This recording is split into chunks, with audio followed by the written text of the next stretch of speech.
Why she lie? Why does Rebecca Haro still lie, creating stories that no one believes anymore? Each time she speaks, her words seem rehearsed, carefully woven together, yet falling apart under the simplest scrutiny.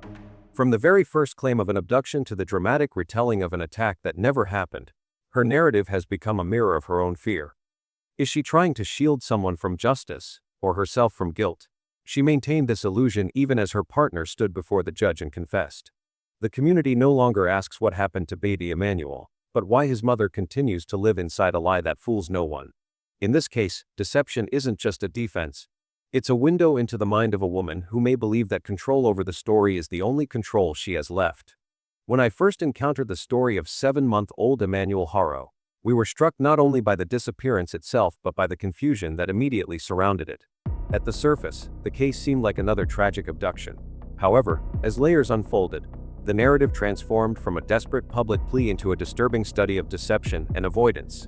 Every new court appearance, why she lie, and from investigators, and why does Rebecca Haro still lie, creating stories that no one believes anymore? Each time she speaks, her words seem rehearsed, carefully woven together, yet falling apart under the simplest scrutiny. From the very first claim of an abduction to the dramatic retelling of an attack that never happened, her narrative has become a mirror of her own fear. Is she trying to shield someone from justice, or herself from guilt? She maintained this illusion even as her partner stood before the judge and confessed. The community no longer asks what happened to baby Emmanuel, but why his mother continues to live inside a lie that fools no one. In this case, deception isn't just a defense. It's a window into the mind of a woman who may believe that control over the story is the only control she has left. When I first encountered the story of 7-month-old Emmanuel Haro, we were struck not only by the disappearance itself but by the confusion that immediately surrounded it. At the surface, the case seemed like another tragic abduction. However, as layers unfolded, the narrative transformed from a desperate public plea into a disturbing study of deception and avoidance. Every new court appearance, every revelation from investigators, and every quiet moment in the Riverside County courtroom added to a story far more complex than the initial missing child report suggested. We remember the early days vividly, press conferences echoing with emotion, volunteers searching under the California sun, and local officers canvassing parking lots and highways. Each report hinted at a mystery yet to be solved. But as time went on, contradictions and the once sympathetic story of two grieving parents began to fracture under scrutiny. The truth, as we later learned, was buried beneath a web of lies. According to the Riverside County District Attorney's Office, Haro pleaded guilty to second-degree murder, filing a false police report, and assault of a child under 8. This single line from the official statement changed the tone of the entire case. It revealed that behind the tearful pleas and televised searches was an orchestrated falsehood. The courtroom admission did more than establish guilt. It exposed the fragility of a narrative that had captivated and misled the public for weeks. On August 14, 2024, the disappearance of 7-month-old Emmanuel was reported in Hemet, California. His parents, Jake and Rebecca Haro, claimed that their son had been abducted from a parking lot after an alleged attack on Rebecca. Initially, they claimed that he was kidnapped, and they said that someone attacked Rebecca Haro, and there was this whole made-up story. No one seemed to believe the story from the beginning. And these were the early words of investigative reporters and legal analysts as inconsistencies appeared in the Haro's account. For days, authorities searched roadways and surrounding fields, while the couple appeared before cameras pleading for help. Behind the emotional appeals, however, investigators were already noticing signs of fabrication. The sequence of events did not align with surveillance footage, witness accounts, or phone records. Then, several weeks later, the same father who had once begged for Emmanuel's safe return stood before a judge and admitted guilt. This transformation from a public mystery to a confirmed crime became a defining moment in the case. The charges and plea reflected a decision not to stand trial but to secure a fixed outcome before more evidence surfaced. The tragedy no longer centered solely on a missing infant. It became a study in human deception, shifting alliances, and self-preservation. Rebecca's continued insistence on innocence only deepened the questions surrounding motive, complicity, and truth. Rebecca's fabricated story shook both investigators and the community. Her false testimony turned what could have been a straightforward criminal inquiry into a prolonged and emotionally charged puzzle. Each statement she made appeared rehearsed yet unstable, her tone alternating between grief and defensiveness. Her version of events was designed not only to divert suspicion but to construct sympathy. The magnitude of that manipulation invites deeper questions. Why did Rebecca lie? What psychological and emotional pressures guided her choices? Was the lie an act of loyalty, fear, or control? When we evaluate her behavior, we see more than deceit, we see a layered conflict between identity and consequence. Her narrative placed her at the center of tragedy, but also victimhood, allowing her to remain both participant and survivor. First fear, and she was so ready to tell this big elaborate story. Noted legal analyst Kim Danya during her interview. That readiness reveals planning, not confusion. By framing herself as the injured mother, rather than a potential accomplice, Rebecca not only distorted the truth but complicated the justice process itself. The significance of dissecting her deception lies in what it reveals about power, dependence, and the intersection between guilt and denial. Our aim is not to condemn but to understand how emotional reasoning can override rational accountability.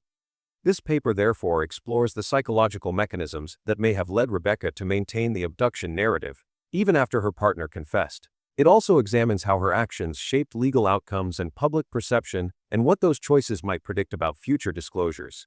The analysis draws primarily from verified material, including Brian Entin's recorded segment featuring former Riverside County prosecutor Kim Danya, whose expertise offers insight into the tactical and psychological decisions behind the Haro's legal strategy. In order to avoid a harsher punishment, attorney's office, he pled to the judge.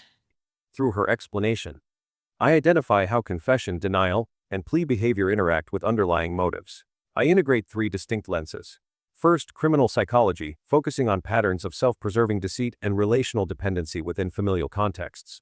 Second, legal interpretation, evaluating how plea structures and statutory mandates influence cooperation and silence. Third, social response, reflecting the community of disillusionment after realizing that the case they mourned was built upon false testimony. By synthesizing these perspectives, I construct a comprehensive understanding of how truth, fear, and calculated silence operate simultaneously in high-profile cases. My goal is to interpret Rebecca's motivations not as isolated acts but as predictable reactions within a sequence of escalating deception. Using existing evidence and the legal framework of the California Penal Code, we will assess not only what Rebecca did, but why and whether future disclosure or confession remains possible once the emotional and judicial pressures evolve. Rebecca's initial testimony, 2024, when we retrace the events surrounding the disappearance of 7-month-old Emmanuel, what emerges is a sequence of decisions, contradictions, and legal turning points that define one of Riverside County's most unsettling cases. The first public alert came on August 14, 2024, when Emmanuel was reported missing in Hemet, California. His parents, Jake and Rebecca Haro, said their child had been taken from a parking lot after Rebecca was allegedly attacked. The claim mobilized local authorities, search teams, and the public. For several days, ground units scoured roadside ditches, drainage areas, and sections of the nearby highway. Despite the intensity of these efforts, no physical evidence was found to confirm an abduction. Investigators began to notice irregularities in the parents' statements, the timing of the call, the lack of witnesses, and the inconsistencies between what they described and what was verifiable through official reports. When we retrace the events surrounding the disappearance of 7-month-old Emmanuel, what emerges is a sequence of decisions and legal turning points that define one of Riverside County's most unsettling cases. The first public alert came on August 14, 2024, when Emmanuel was reported missing in Hemet, California. His parents, Jake and Rebecca Haro, stated that their child had been taken from a part after Rebecca was allegedly attacked. The claim mobilized local authorities, search teams, and the public. For several days, ground units scoured roadside ditches, drainage areas, and sections of the nearby highway. Despite the intensity of these efforts, no physical evidence was found to confirm an abduction. Investigators began to notice irregularities in the parents' statements, the timing of the call, the lack of witnesses, and the inconsistencies between what they described and what was verifiable through official reports. As days turned into weeks, the focus of the investigation gradually shifted from the possibility of an external perpetrator to the parents themselves. By early September 2024, both Jake and Rebecca were taken into custody. The charges against them reflected the growing evidence of internal involvement. Over the following year, the legal proceedings moved slowly, marked by hearings, psychological evaluations, and multiple delays. Then, on October 17, 2025, a turning point arrived. Jake appeared in Riverside County Superior Court and changed his plea from not guilty to guilty. According to the Riverside County District Attorney's Office, Haro pleaded guilty to second-degree murder, filing a false police report, and assault of a child under 8. The plea was entered directly to the presiding judge, meaning no negotiated deal existed with prosecutors. His decision secured a mandatory sentence structure of 25 years to life under California Penal Code 273 AB. Meanwhile, Rebecca Haro continues to plead not guilty. Her preliminary hearing is scheduled to coincide with Jake's sentencing, placing both parents' legal fates in parallel yet divergent trajectories. As one admits responsibility and the other maintains denial, the court's next sessions are expected to determine whether the truth behind Emmanuel's disappearance will finally surface or remain sealed within conflicting testimonies and unresolved silence.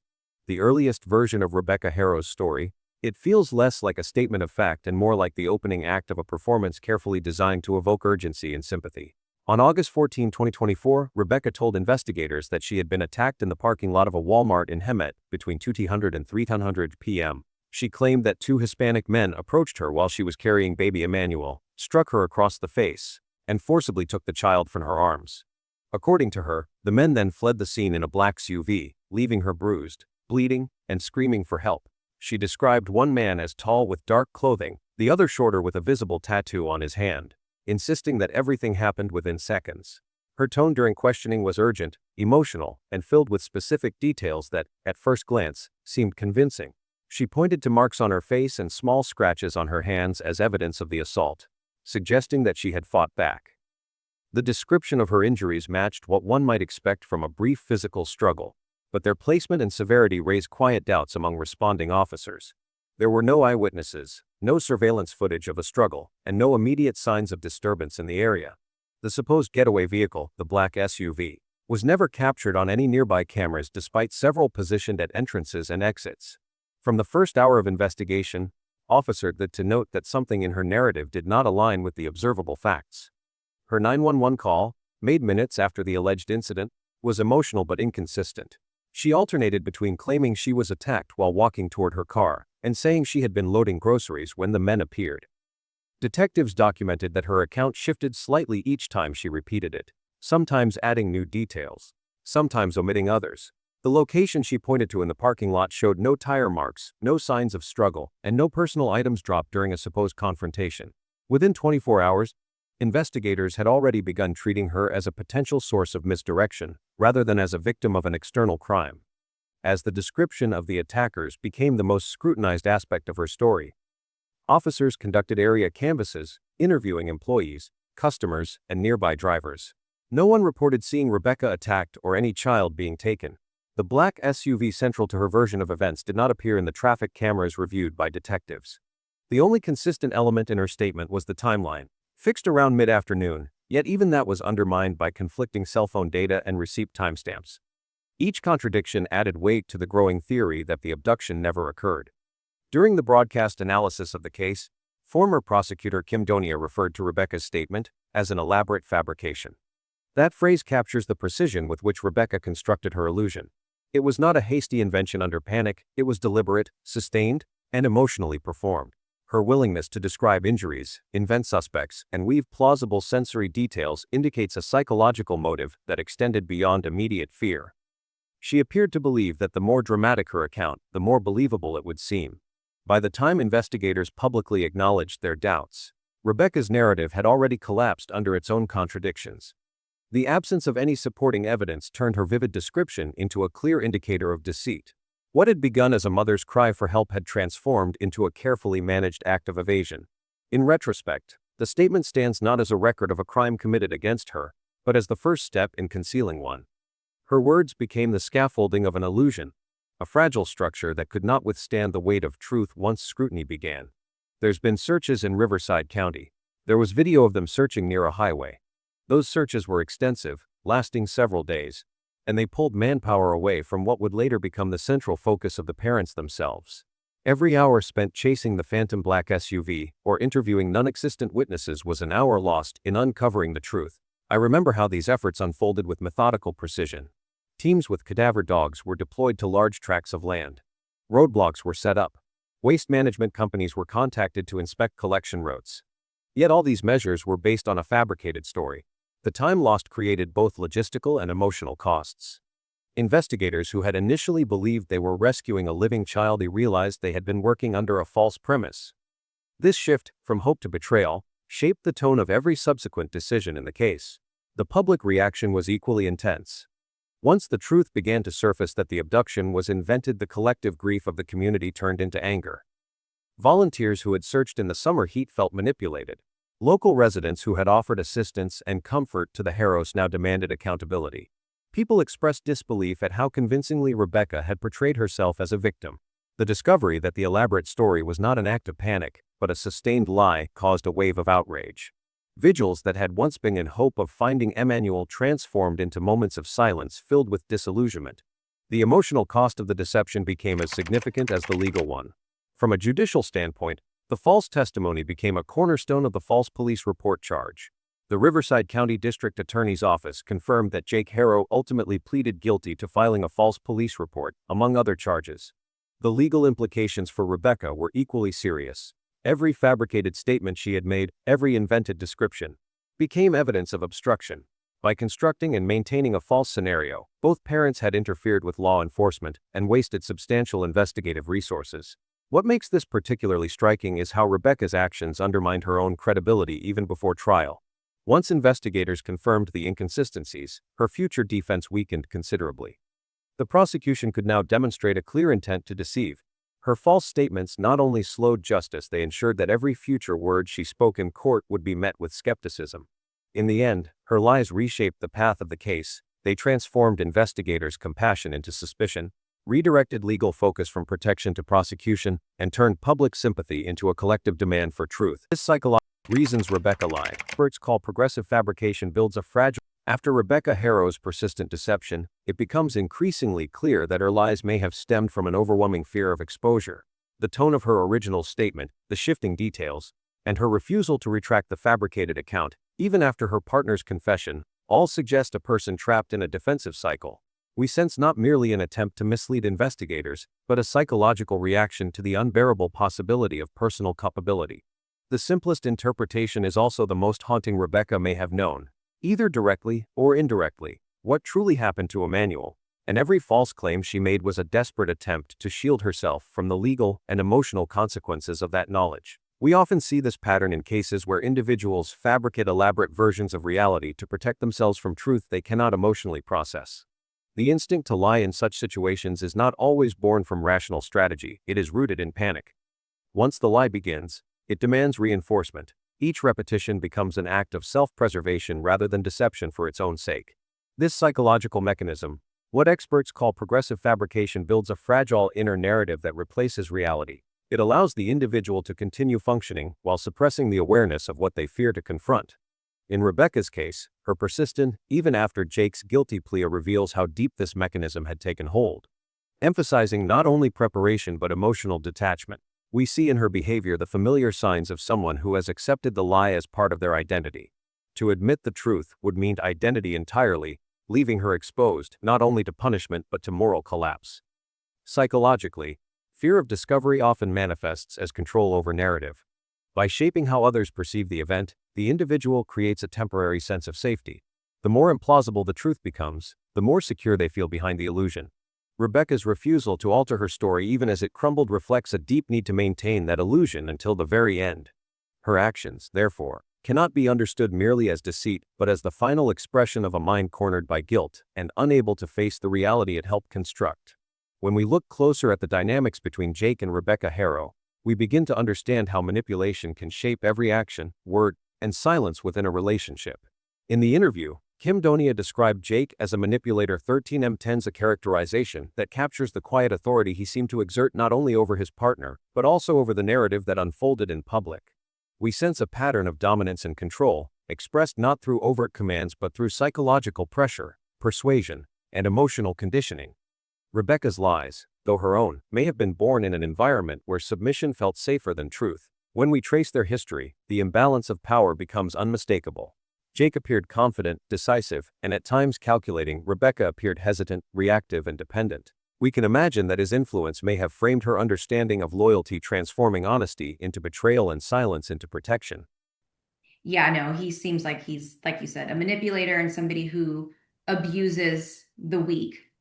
Donia remarked, emphasizing not only his tactics but his ability to exploit emotional vulnerability. That line exposes the possibility that Rebecca's initial fabrication was not a spontaneous decision but a conditioned response to fear, loyalty, or both. We also recall Donia's observation at 1516s, where she questioned whether there had been domestic violence involved. suggesting that their relationship might have been marked by coercive dynamics. Even if such incidents were never formally reported, the behavioral signs are evident in Rebecca's submission to Jake's version of events. People who experience sustained emotional control often begin to mirror their partner's worldview, adopting their logic even when it conflicts with reality. In that sense, Rebecca's lie may have been less an act of invention than an act of obedience, an effort to preserve the fragile balance between them. By the time Jake entered his guilty plea, the psychological tie between them seemed to remain intact. Rebecca continued to defend a narrative that had already collapsed, perhaps because her identity had become inseparable from his influence. This entanglement explains why she maintained the story even after his confession. It was not about truth, but about survival within a dynamic defined by manipulation. In analyzing their relationship, we begin to see that Rebecca's falsehoods may not simply represent deceit, they may represent the lingering echo of a voice that was never entirely her own. When we consider Rebecca Haro's behavior through the lens of psychology, we begin to see not just deception but disorientation, a fractured sense of reasoning that may stem from instability or emotional collapse. Kim Donia suggested that Rebecca undergo a mental evaluation, stating that There's clearly some things going on with her. this observation reframed the case from a purely criminal narrative into one that might involve diminished mental clarity, distorted judgment, and a breakdown in rational decision-making. The way Rebecca maintained her implausible story, even as evidence unraveled around her, hints at a deeper psychological disturbance rather than a simple intent to deceive. When individuals face extreme emotional pressure, such as fear of imprisonment, public condemnation, or the loss of a partner, they may enter a state of cognitive dissonance where fantasy becomes refuge. In such moments, lying functions less as strategy and more as self-preservation. Psychological studies on criminal deception describe this as protective delusion, a mental process in which an individual constructs and then believes an alternate version of events to avoid emotional collapse. For Rebecca, this delusion may have allowed her to survive psychologically in the face of unbearable guilt and fear. Her insistence on the kidnapping story could therefore represent not only deceit, but also detachment from reality. We also must recognize the role of environmental stress. Rebecca's circumstances were dominated by instability, an investigation, public scrutiny, and an unbalanced relationship with Jake. Such factors and amplify latent psychological fragility. Over time, stress can impair perception, blurring the distinction between truth and imagination. What appears to others as a deliberate lie might, for her, feel like the only version of events she can emotionally endure. Donia's suggestion for a psychiatric assessment underscores this possibility. Rather than labeling Rebecca as inherently deceitful, it invites us to view her through the framework of trauma, fear, and distorted cognition. If her mental state was compromised, her repeated lies take on new meaning. They become evidence not of manipulation, but of collapse. Her actions reveal a mind under siege by its own defenses, clinging to control through narrative construction. When we interpret her behavior in this way, Rebecca's lies cease to be merely criminal acts, and instead emerge as symptoms of a psychological implosion, a reflection of how fragile the human mind can become when truth itself feels too destructive to face. When considering Rebecca Haro's continued denial, it becomes clear that her behavior may not arise solely from confusion or psychological distress. It may also reflect a deliberate legal calculation.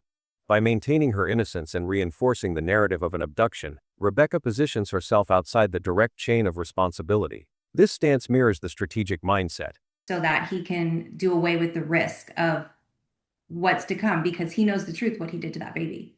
Jake pled guilty to the charges as written to avoid the possibility of facing an amended complaint that could have included special circumstances, leading to life without parole, or even capital punishment. His move was preemptive, an acknowledgement of guilt framed not by conscience, but by survival instinct. Rebecca may be attempting the same strategy, albeit from a different angle. Unlike Jake, who accepted culpability to control the outcome, Rebecca clings to innocence to delay it. Both approaches share a single motivation: to limit exposure to harsher sentencing. In her case, the risk lies in the possibility that evidence could later connect her to Emmanuel's death in a way that implies forethought or complicity. If prosecutors could demonstrate planning, concealment, or collaboration, the case could shift toward first-degree murder or aggravating factors. By continuing to portray herself as an uninvolved victim, she buys time and weakens the narrative foundation for those elevated charges. From a legal psychological perspective, this behavior reflects avoidant defense rationalization, a mechanism where the accused constructs emotional and procedural distance from the crime to safeguard against maximum penalties. Rebecca's shifting story, her insistence on being attacked, and her reliance on emotional language all serve this purpose. They direct attention away from intent, one of the key distinctions between second and first-degree charges. The more confused she appears, the harder it becomes for prosecutors to argue deliberate participation. We recognize the irony here. Jake sought leniency through confession, Rebecca seeks it through denial. Both are strategic performances crafted within the boundaries of criminal law. Their methods differ, but their motivations align. They are attempting to control the degree of consequence. In that sense, Rebecca's lies may not simply hide truth, they may also represent her last remaining instrument of negotiation in a system where every word, silence, and emotion carries potential weight in sentencing. When confronted with the reality that Emmanuel's body was never recovered, we begin to understand the immense challenge this absence to investigators and prosecutors alike. In any homicide case, the discovery of remains often serves as the anchor of truth, the physical confirmation that transforms suspicion into certainty. Without it, every argument, confession, and charge must rely on inference rather than proof. The void left by Emmanuel's disappearance created an opportunity for uncertainty to thrive, and in that space, Rebecca's false testimony found room to operate. The interviews and statements surrounding the case make it evident that this absence shaped both the investigation and its strategy. He knows exactly where baby Haro's body is. Explaining that the truth about what happened would likely have been heinous. That assertion captures how vital the missing evidence remains. Without Emmanuel's body, there is no definitive forensic timeline, no cause of death, and no concrete location linking either parent to the final act. This vacuum makes conviction on the highest charges more complex, allowing defense attorneys to exploit reasonable doubt. We believe Rebecca understood, at least intuitively, the protection that this uncertainty provided. Her continued insistence on the abduction story, long after it had lost credibility, may have been designed to prolong that ambiguity. False testimony in such cases functions as a shield. It misdirects investigative energy, postpones discovery, and introduces confusion at critical junctures. By perpetuating the fiction, Rebecca not only distanced herself from potential evidence, but also delayed the moment when the full scope of accountability could be determined. In the end, the lack of direct evidence did not erase the crime, but it obscured its resolution. Emmanuel's absence remains the most haunting silence in the case, an unspoken truth that continues to shape both justice and memory. With Rebecca Haro's ongoing insistence on the abduction narrative, it becomes important to consider the influence of legal counsel in shaping her silence and public statements. In high-risk cases such as this, defendants are often guided to say as little as possible, particularly when the evidence against them is uncertain or incomplete. It is entirely plausible that Rebecca's attorney advised her to maintain consistency, even if that meant holding to a version of events already in doubt. By preserving one story, no matter how implausible, she avoids creating new contradictions that prosecutors could later use to dismantle her defense. Kim Donia noted the likelihood that defense counsel would pursue mental health evaluations and strategic communication control, implying that Rebecca's actions may now be less spontaneous and more legally curated. Lawyers often balance two priorities, protecting a client under due process and minimizing exposure to statements that can be interpreted as admissions. In that light, Rebecca's repeated claims of innocence might not only stem from belief or denial, but also from legal strategy carefully constructed around the absence of direct evidence. It is also possible that discussions between attorneys for both defendants previously influenced how the narratives were framed. Donia herself confirmed that lawyers for a husband and wife do sometimes communicate. Do the lawyers ever communicate? Like, would the lawyer for a husband ever communicate with the lawyer for a wife to try Oh, to for sure. plan together how to handle it? For sure. Yes. Though the extent of coordination here remains unclear. Such coordination could have shaped the decision to preserve silence, ensuring that neither party unintentionally incriminated the other before sentencing. From a procedural perspective, Rebecca's limited public engagement and unwavering claim of victimhood may therefore represent not defiance, but compliance with legal advice intended to prevent irreversible self-incrimination. In that sense, her silence is not merely emotional withdrawal. It is a calculated form of survival within the boundaries of defense strategy, orchestrated as much by counsel as by conscience. When I think about the immense attention surrounding the Emmanuel case, I can only imagine the suffocating pressure that must have settled over Rebecca Haro from the moment her story reached the public. The kidnapping narrative, vivid and emotional, spread rapidly, drawing sympathy, curiosity, and outrage. Once her words had left her mouth, they became something larger than she could control. A story repeated, analyzed, and scrutinized by strangers and investigators alike. Every appearance, every recorded statement, and every inconsistency was measured against the image she had already created. I believe that once the lie gained momentum, she no longer had the freedom to withdraw it. The public sympathy she initially received likely turned into a form of confinement. Each supportive gesture, each expression of compassion reinforced her obligation to continue the performance. To admit fabrication would have meant not only confessing to deception, but also facing the fury of a community that had rallied behind her. For many individuals under such pressure, exposure becomes more terrifying than guilt itself. Psychological studies on social accountability show that once a person constructs a public identity around victimhood, the act of reversal admitting deceit feels impossible. Rebecca's continued adherence to the story can therefore be understood as both psychological and social survival. The more the world demanded answers, the more she felt compelled to defend the illusion. Her silence in court, her absence from public explanation, and her reliance on her lawyer's protection all reflect this internal struggle. The lie at that point was no longer a story to tell. It was the only version of herself that could exist without collapse. Public pressure did not simply influence her behavior, it imprisoned her within the very narrative she invented to appear innocent. When I reflect on Rebecca Haro's actions, I cannot separate them from the powerful role that motherhood plays in how society perceives women accused of harming their own children. From the first moments of her public appearance, Rebecca embraced the image of the grieving, victimized mother, the woman whose child was torn from her arms, whose tears demanded empathy rather than suspicion. That image held immense emotional power. It shielded her from immediate blame and bought her precious time in the court of public opinion. To maintain it, she had to preserve the illusion of innocence, no matter how fractured her story became.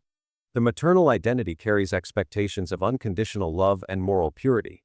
For a mother to be linked to her child's death violates not only law but instinct. I believe Rebecca understood this instinctively. By presenting herself as the wounded parent, she positioned herself on the side of loss, not culpability. The blood on her face, the trembling voice, the account of a sudden attack, all were elements that reinforced her role as the protector wronged by fate. Psychologically, this may have been her strongest defense. Emotionally, it became her most convincing disguise. As the investigation progressed, the power of that maternal image began to erode, but she remained bound to it. To abandon the role of the victimized mother would mean stepping into the role of the accused, an identity she could not bear to inhabit. Her persistence in repeating the story, even as it unraveled, reveals how deeply she relied on the sanctity of motherhood as a shield. In her mind, the lie was not merely about protecting herself from prison. It was about protecting the last image of herself that still aligned with the world's expectation of what a mother should be. What could happen if Rebecca Haro finally revealed the truth? I see the ripple effect extending far beyond her own fate. For the family and community, that revelation would represent the first real moment of closure after months of unanswered questions and emotional exhaustion. The disappearance of baby Emmanuel left a wound that has never healed, a wound made deeper by lies and uncertainty. If Rebecca were to disclose what truly happened, the family could grieve without ambiguity, and the community that once searched tirelessly could at last understand what they were searching for. Truth in this context would not erase the pain, but it would replace speculation with clarity, allowing mourning to begin in earnest, rather than continuing under the weight of disbelief. For Rebecca herself, the consequences would be equally transformative. A confession, however painful, might become her only remaining form of redemption. Judges often consider remorse and cooperation during sentencing, and by revealing the truth, she could demonstrate a willingness to take responsibility. Such an act could reduce her punishment, or alter how she is perceived, not necessarily as innocent, but as human. The longer she sustains the lie, the deeper her isolation becomes. The moment she tells the truth, she reclaims at least part of her agency. In that moment, she would no longer be the figure of denial shaped by public anger, but a person confronting the consequences of her own creation. For the legal system, Rebecca's honesty could provide the final link in a case defined by circumstantial evidence and contradiction. Investigators would be able to confirm timelines, clarify intent, and determine her precise role. Prosecutors could close the record without speculation, and the courts could issue sentences rooted in full understanding rather than partial truth. Beyond this case, such an outcome would affirm the justice system's capacity to extract truth even after deception. I believe that the revelation of the truth, though devastating, would ultimately bring restoration to every level touched by this tragedy.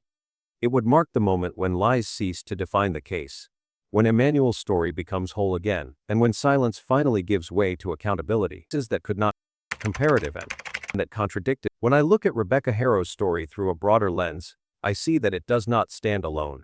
Her actions echo patterns that appeared before in other high-profile cases where mothers created false narratives about the disappearance or harm of their children. The most striking comparisons are with Casey Anthony in Florida and Susan Smith in South Carolina, two women whose lies reshaped national perception of maternal instinct, guilt, and manipulation. Each of these women constructed elaborate stories designed to preserve a single, powerful illusion, the image of the victimized mother. By comparing these cases, I can understand not just Rebecca's choices but also the psychological and social forces that make such lies possible. When the Casey Anthony case broke in 2008, the public was stunned by the story of a young mother whose 2-year-old daughter, Kaylee, had been missing for more than a month before police were notified. Casey claimed that a babysitter had kidnapped her child and that she had been searching privately to avoid panic. Like Rebecca, Casey's statements were filled with confident details that later unraveled under scrutiny, names that did not exist, places that could not be verified, and a timeline that contradicted itself. The deception seemed almost cinematic in scope, with each lie carefully layered to reinforce the one before it. Investigators later discovered that Kaylee had been dead long before the supposed abduction. What emerged was not simply a story about guilt, but a portrait of a woman desperate to maintain control over her public image and terrified of being exposed as negligent or unfit. Rebecca's narrative followed a similar emotional architecture. Both women presented themselves as protectors and victims at once, women wronged by unseen forces. Rebecca's description of being attacked in a parking lot, her trembling recounting of strangers snatching her baby, mirrors Casey's portrayal of the missing babysitter. In both cases, the women placed themselves at the emotional center of a tragedy they themselves had caused or concealed. The choice of words, the tears, and the rehearsed gestures served a psychological function. They transformed public suspicion into temporary compassion. This manipulation of empathy is not always calculated in a cold sense, rather, it stems from a form of emotional survival. For women conditioned to equate maternal identity with social worth, to be seen as a failed mother can feel like annihilation. The lie becomes not just a defense against prison, it becomes a defense against erasure. Turning to Susan Smith, the parallels become even sharper. In 1994, Smith claimed that her car had been hijacked by an African-American man who drove away with her 2 young sons inside. Her plea for help was televised, and her image of a tearful mother begging for her children's return dominated the airwaves for days. The story triggered massive searches, emotional vigils, and a surge of racial tension.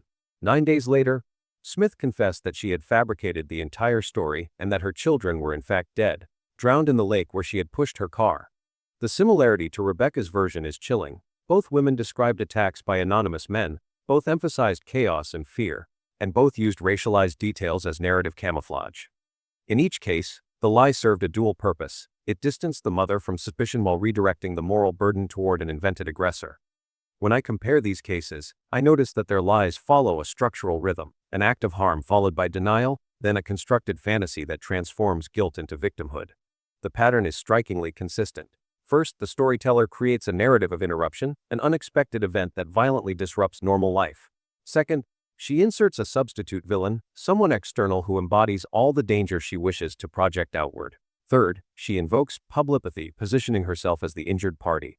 The story then collapses when evidence catches up, but by that point, the lie has already served its emotional purpose. It has postponed accountability, if only briefly. Rebecca's account fits perfectly within this framework.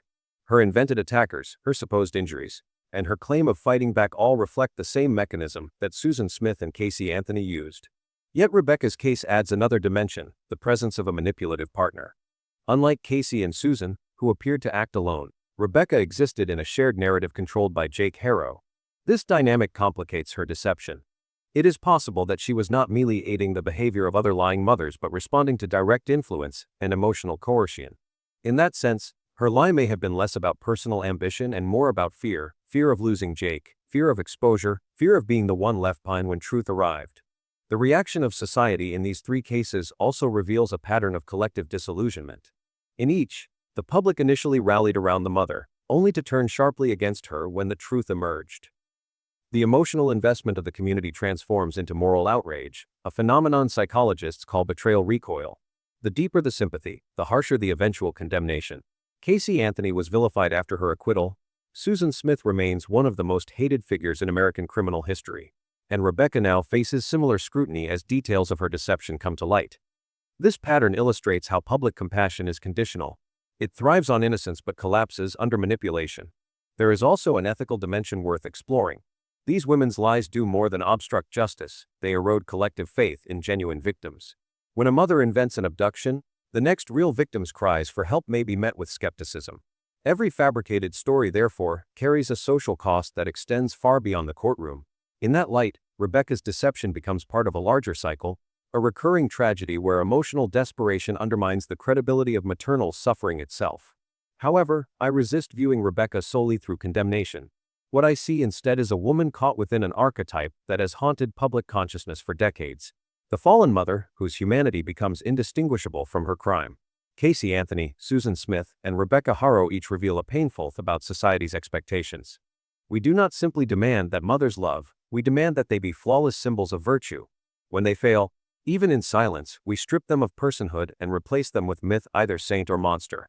Rebecca's lie, then, becomes her last attempt to hold on to the former before she is branded as the latter.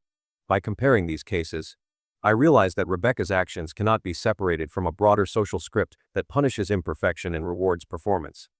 Her false story is not only a crime, it is a symptom of a culture that measures motherhood through public perception. Like those before her, she crafted a narrative that momentarily protected her from judgment, but that same narrative became the instrument of her destruction. Each lie, no matter how skillfully told, carries within it the seed of collapse. The stories of Casey Anthony, Susan Smith, and Rebecca Haro all end the same way, not with vindication, but with exposure. And in that exposure, we glimpse not only their guilt but also our own complicity in believing that the perfect mother must always be the victim, never the cause. When I look back at the first days of the Emmanuel case, what strikes me most is not Rebecca's lie itself, but how readily we all believed it. Before the police issued their first statements, before the inconsistencies emerged, there was already a collective conviction that a young mother had suffered a terrible injustice. The public believed because belief was easier than doubt. This response wasn't accidental, it was the result of a powerful psychological reflex, something I call protective empathy, the instinct to defend rather than question someone who appears broken by grief.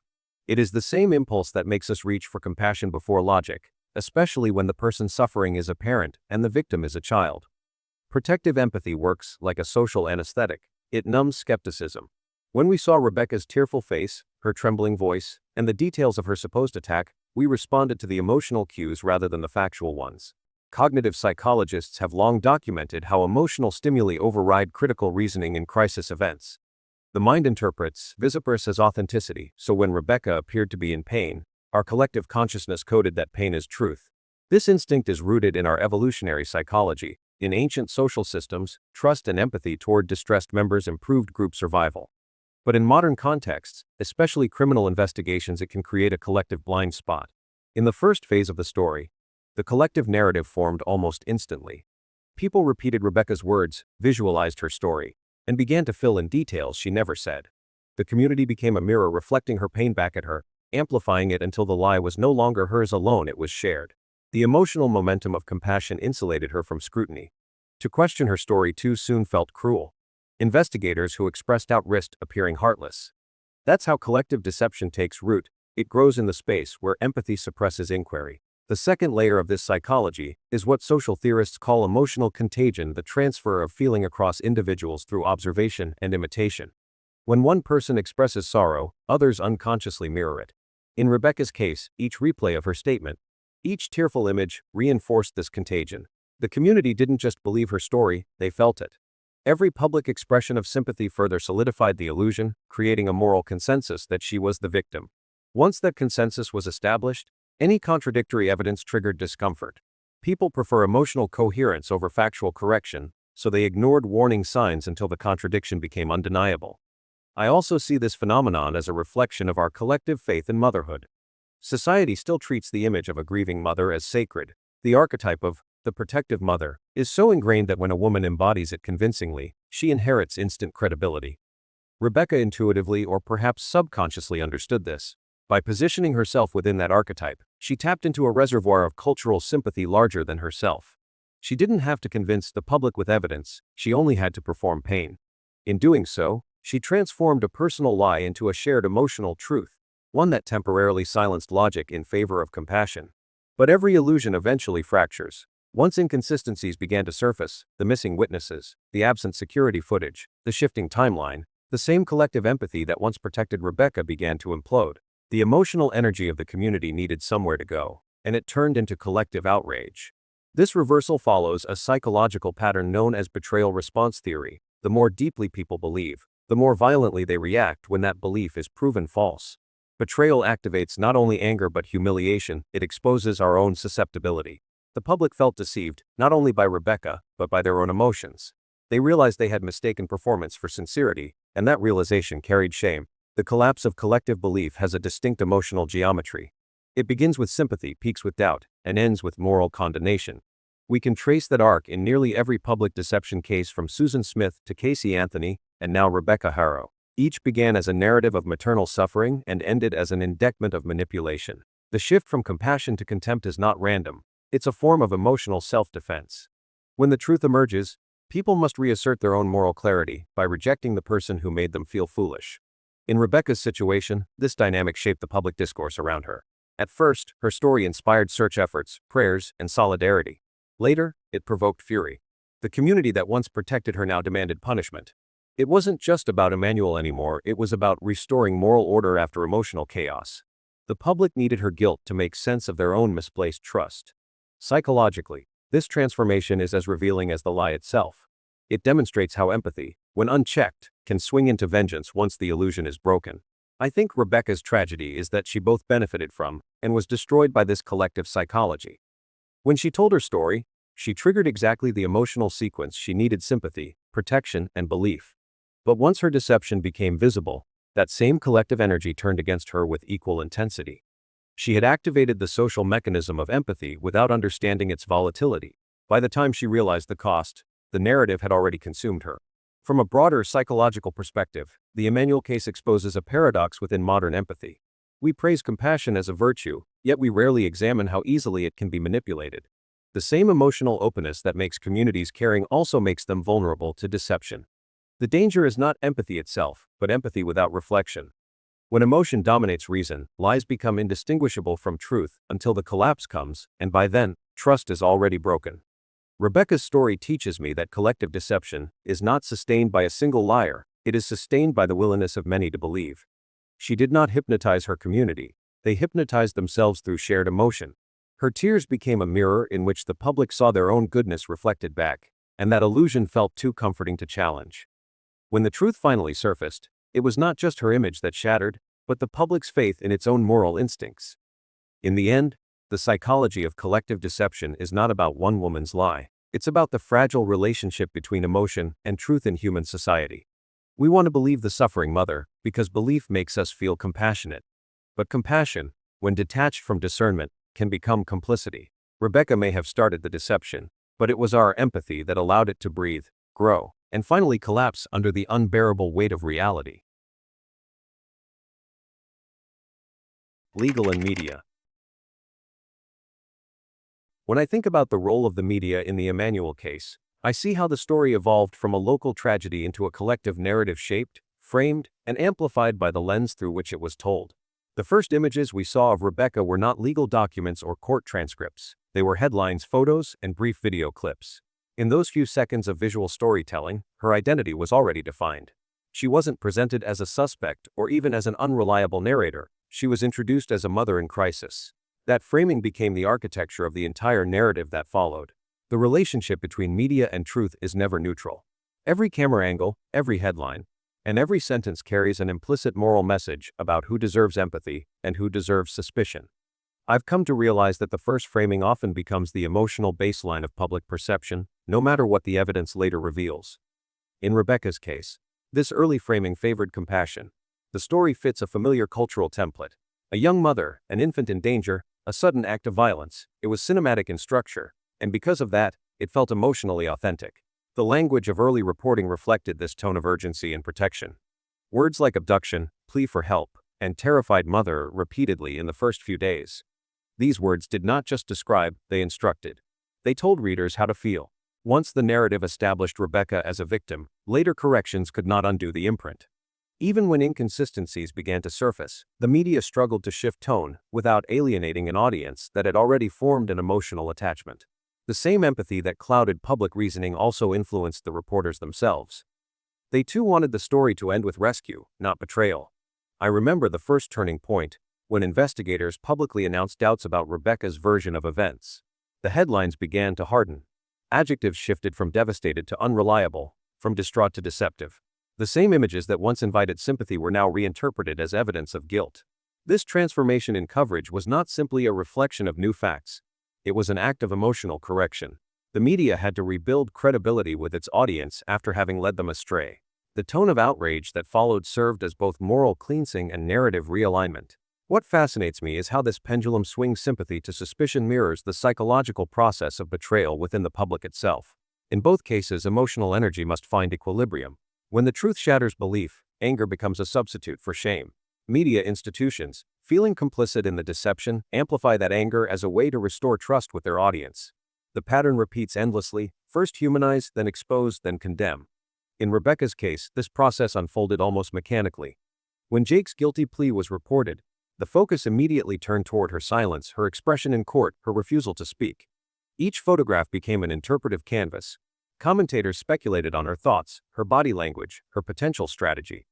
The coverage no longer revolved around Emmanuel, whose name faded gradually from headlines. It revolved around Rebecca's perceived guilt. I realized then that in modern storytelling, often becomes secondary to narrative continuity. The public does not want closure as much as it wants coherence. The story must evolve, but it must never stop. The manipulation of narrative is not always intentional. It can arise naturally from the rhythm of news cycles. When information becomes public in fragments, journalists fill the empty spaces with emotional context. In the Emmanuel case, those gaps were enormous. The absence of the body, the lack of witnesses, the silence of investigators all created a vacuum that demanded explanation. In that vacuum, speculation replaced evidence, and emotion replaced analysis. I've seen this pattern in nearly every high-profile case involving parental deception. The same structure repeats: a crisis, a plea, a public mobilization, a reversal, and finally, a reckoning. Each stage has its own emotional vocabulary, and the media acts as both narrator and participant. What makes Rebecca's case distinct is how quickly it moved through those stages and how thoroughly the story blurred the line between journalism and drama. At its core, the Emmanuel narrative became a form of performative storytelling. Rebecca's version of events provided the dramatic conflict, law enforcement provided suspense, the courtroom provided climax. Every development was framed like a serialized tragedy unfolding in real time. We, the audience, were not simply informed, we were engaged, compelled, and morally recruited. The story became an emotional contract. We would invest our sympathy, and in return, we would receive resolution. But when resolution never came, when Emmanuel's body was not found, the story lost its anchor. The only way for it to continue was to shift its moral focus from loss to guilt. This transformation highlights the most dangerous aspect of media-driven justice: the tendency to seek narrative symmetry even when truth remains incomplete. Rebecca's silence, her refusal to confess, her withdrawn expressions, they became narrative placeholders for closure that evidence could not yet provide. The audience demanded resolution, and the media delivered it symbolically. There is a moment I often return to when Kim Donia mentioned that once he is sentenced, if he's waived his appeal rights, it will be very interesting whether the district attorney's office tries to force him to testify in her trial. That comment revealed a new phase of storytelling: anticipation of confrontation. It is not only a legal observation but a narrative device. It promises the next chapter. This is how stories like Emmanuel's sustain themselves through perpetual suspense. Yet beneath the surface of this ongoing narrative lies a deeper ethical question: what responsibility does the media have in amplifying or dismantling deception? If collective empathy made the public susceptible to Rebecca's lie, collective narration made that lie immortal. Even after her story was exposed, fragments of it lingered online, frozen in time, still capable of inspiring confusion for those who encounter it without context.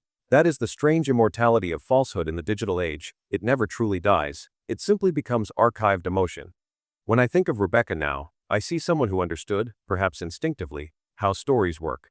She may not have been a skilled liar in the technical sense, but she understood tone, emotion, and the power of a compelling image. In a way, she was speaking the same language as the media narrative language. Both she and the reporters sought emotional engagement from their audience. The difference is that she was fighting for survival, while they were fighting for attention. Their interests intersected briefly, and that intersection created the illusion of truth. The cost of this dynamic is profound. When the media blurs empathy with verification, society loses its ability to distinguish sincerity from performance. We begin to judge truth by how it feels, not by how it stands against evidence. In such an environment, Rebecca's lie was not just possible, it was almost inevitable. The emotional infrastructure that allowed it to thrive already existed. Looking forward, I wonder what lessons the Emmanuel case will leave behind for journalists, investigators, and the public alike. It reminds me that every assume carries with it an ethical choice, whether to react emotionally or to reflect critically. Compassion is necessary, but it must coexist with discernment. Otherwise, every tragedy risks becoming a stage play, and every liar risks becoming its unintentional star. In the end, I think about the silence that now surrounds this case. The news segments have ended, the headlines have faded, and yet the story continues quietly in the minds of those who once believed. That is the true legacy of narrative control. It outlives its corrections. The first version of a story, no matter how false, remains the most memorable. Rebecca's fabricated abduction may have been exposed, but the emotional imprint of her crying face persists. It becomes part of cultural memory, lodged between pity and anger, truth and fiction. As I reflect on this, I recognize that Rebecca's deception was not simply an individual act. It was a performance that required an audience, a medium, and a stage. The media provided all three. In exposing her, they also exposed themselves to their hunger for drama, their faith and image of motherhood, and their role in transforming grief into spectacle. The Emmanuel case is not only a story of lies, it is a story about how truth competes for space in a world that rewards emotion over evidence. When I close my notes on this section, I return to a single idea that haunts me: Rebecca's lie could not have survived without us. Every click, every headline, every sympathetic word we offered became another breath sustaining it. In that sense, the media and the public did not merely witness collective deception, they co-authored it. And perhaps that is the hardest truth to confront, that sometimes, the stories we want to believe most are the very ones that blind us to reality. When I recall the moment the truth about Rebecca's false testimony became public, I remember the collective reaction as something visceral, a psychological gutting that spread across the community. The discussion described how people were stunned and angry, a phrase that captures not only disappointment, but the emotional collapse that follows betrayal. For those who had volunteered, prayed, and searched, the realization that their compassion had been exploited created an almost physical sense of violation. It wasn't only about Rebecca's lie, it is about the shattering of shared hope. The grief that had unified the community was suddenly replaced by shame, disbelief, and rage. Scrolling through public reactions, I noticed how people moved through predictable emotional stages: confusion, sorrow, anger, and finally, moral condemnation. Some expressed heartbreak that a mother could invent such cruelty. Others demanded accountability for misleading investigators. Many comments reflected a deep yearning for justice, not only for baby Emmanuel, but for the collective trust that had been broken. The most powerful reactions weren't directed toward punishment, but toward meaning. Why did we believe her? How could something so cruel feel so real? If we examine these responses through a psychological lens, we see how empathy transforms into outrage once it is betrayed. Communities rely on trust as a social glue, and when that trust is manipulated, the reaction becomes communal grief. The public's anger was not random, it was a way of restoring moral order. In that fury was a need to reassert control over chaos, to reclaim dignity after emotional deception. The reactions, both online and offline, remind me that in the age of viral emotion, truth is not only a moral duty, it is a public necessity. The Emmanuel case exposed key weaknesses in how missing child investigations are conducted. The initial delay in verifying Rebecca's claims show the urgent need for standardized psychological assessments of primary reporters in abduction cases. Law enforcement must learn to distinguish genuine distress from rehearsed emotion. Immediate mental health evaluations, supported by behavioral specialists, could prevent valuable time from being lost in false directions. Moreover, the case demonstrates the importance of parallel verification protocols. While empathy remains essential, investigators must balance compassion with critical inquiry. Early cross-checking of witness statements, surveillance footage, and phone data can detect inconsistencies before large-scale search operations begin. This not only saves resources but preserves public trust. Finally, legal systems must emphasize interdisciplinary training. Officers, psychologists, and prosecutors need shared frameworks to understand deception's psychological markers. By integrating emotional intelligence into investigative procedure, future cases can avoid the confusion and devastation that defined this one. For me, the most enduring lesson of the Emmanuel case is the irreplaceable value of truth, not as a legal formality, but as a foundation of justice and community. Truth restores order to chaos, it allows grief to have direction and justice to have meaning. Without it, both law and empathy lose their integrity. When truth is revealed, it becomes a collective act of healing. For the family, it clarifies loss. For the community, it reestablishes trust. For the justice system, it affirms purpose. The act of revelation transforms the story from tragedy to understanding. That is why every investigator, journalist, and citizen bears responsibility in seeking it, because truth, even when painful, prevents the decay of faith in human honesty. The role of the media, then, must evolve from amplification to accountability. Real power lies not in sensational coverage, but in disciplined verification. When reporters balance compassion with skepticism, their work fuels real search efforts and prevents collective harm. The Emmanuel case reminds me that truth is not a destination, it is a daily act of courage, and it remains the only force capable of uniting justice, empathy, and community in the face of deception.